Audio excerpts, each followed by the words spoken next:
नमस्कार सभी को। जैसा कि आप सभी जानते हैं कि मैं इंडिया में और भी ज़्यादा घूम रहा हूँ। अभी मेरे मम्मी पापा एक्चुअली थोड़ी दूर रह गए हैं, तो वो लोग भी आ रहे हैं। तो आपको शायद पता ही होगा कि मैं केरल आया हूँ। केरल वो राज्य है जहाँ भगवान परशुराम ने कोंकणी ब्राह्मणों के कहने पर अपनी कुल्हाड़ी फेंकी थी और उसके बाद समुद्र वापस चला गया था। पर इस राज्य में मैं उस जगह पे हूँ जिसको कोची कहते हैं। ये वो शहर है जहाँ पे फिर से भगवान परशुराम के हुक्म से ये शहर बना था। खैर, आज मैं इस वाले टॉपिक पे तो बहुत ज़्यादा बात नहीं करूँगा, पर मैं आपको असल में 2 या 3 ऐसे बड़े रीज़न्स दूँगा जिसकी वजह से मुझे क्यों लगता है कि केरल का फ्यूचर शायद बहुत अच्छा हो सकता है। और सबसे बड़ी बात, कोची में बहुत कुछ हो सकता है, उसके बारे में बात भी करूँगा। आप मेरे पीछे देख सकते हैं, ये बहुत ही बढ़िया कोची का व्यू है। इधर एक्चुअली वाटर मेट्रो भी चलती है जो बीच बीच में शायद आपको दिखेगी।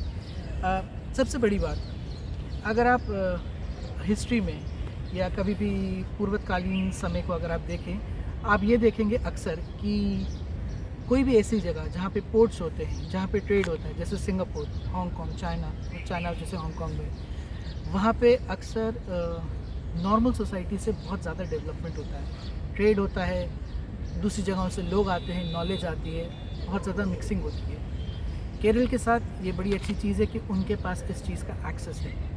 दूसरी सबसे बड़ी बात है कि केरल में पूरे भारत देश में दूसरे नंबर पे second highest human development index है। जैसे कि सभी लोग जानते हैं कि मिडिल ईस्ट और कई सारे पाश्चात्य देशों में केरल के नागरिक गए हुए हैं जो डॉलर्स, पाउंड्स, अलग अलग करेंसी से काफ़ी सारा पैसा रिपैट्रिएट करते हैं। और यही नहीं, इसकी वजह से केरल में लिटरेसी इंडेक्स भी बहुत ज़्यादा हाई है, क्योंकि केरल में लोग पढ़ाई बहुत अच्छी करते हैं। इससे वो मेडिकल, नर्सिंग, ऐसे कई सारे कोर्सेज करते हैं। पर सबसे बड़ी बात जिसके बारे में शायद कोई भी नहीं सोच रहा है, इस केरल के पास भारत का सबसे बड़ा थोरियम रिजर्व है। अगले 8 से 10 साल में जब थोरियम से न्यूक्लियर टेक्नोलॉजी यूज़ करके बड़ी सारी बिजली बनेगी, केरल वो एक ऐसा राज्य होगा जिसके पास बहुत ज़्यादा थोरियम है और वो थोरियम से ही बिजली बनाई जाएगी। लोग कह सकते हैं कि इसके केरल के नेगेटिव्स क्या है। केरल के नेगेटिव्स कोई कह सकता है कि हाँ, केरल का second highest human development index है, फर्स्ट हाईएस्ट तो गोवा है, इस हिसाब से गोवा को आगे बढ़ना चाहिए। पर इशू ये है कि गोवा की इकॉनमी बहुत ज़्यादा टूरिज़्म डिपेंडेंट है, वो एक सेक्टर पे डिपेंडेंट है। केरल की इकॉनमी उनसे ज़्यादा डाइवर्सिफाइड है।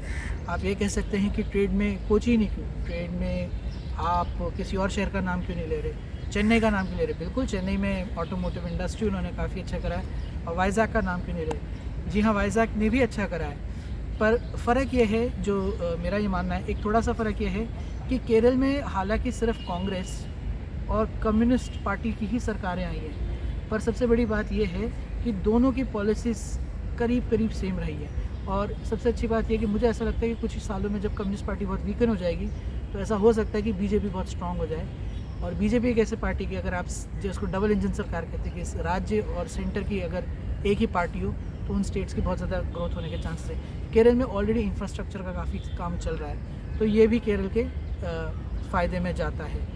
हाँ, ये चीज़ हो सकती है कि आप कह सकते हैं कि केरल जैसे दूसरे स्टेट्स हैं, जैसे आंध्रा है, जिनके पास बड़ी सारी कमोडिटीज़ हैं, उनके पास माइंस हैं। वाईएस रेड्डी ने तो बड़ा माइंस का हैंडल करा था, वो आप समझ सकते हैं मैं कैसे बोल रहा हूँ। पर केरल सिर्फ थोरियम पे खेल रहा होगा। जी हाँ, ये बात सच है, पर केरल एक्चुअली इंडिया का स्पाइसेस का सुपर जाइंट है। आप सुपारी की बात करें, आप क्लोव्स की बात करें, आप किसी भी बड़ी चीज़ की बात करें, वो स्पाइस केरल में उगती है। और सबसे बड़ी बात, अगर आपको वीडियो यकीन नहीं आ रहा तो मैं आपको एक पैन शॉट दिखाऊंगा। आप ये देख लीजिए, ये है डेवलपमेंट कोची का। ये कोची का वाटर फ्रंट की लाइन में जितनी भी प्रॉपर्टीज़ है, ये पिछले 3 से 4 साल में बनी और ये ऐसे ही होगा।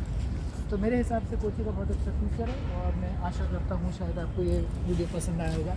मैं ऐसी और भी चीज़ें जियोपॉलिटिक्स की पोस्ट करता रहूँगा और देखते हैं अगली बार तक। Good bye, thanks.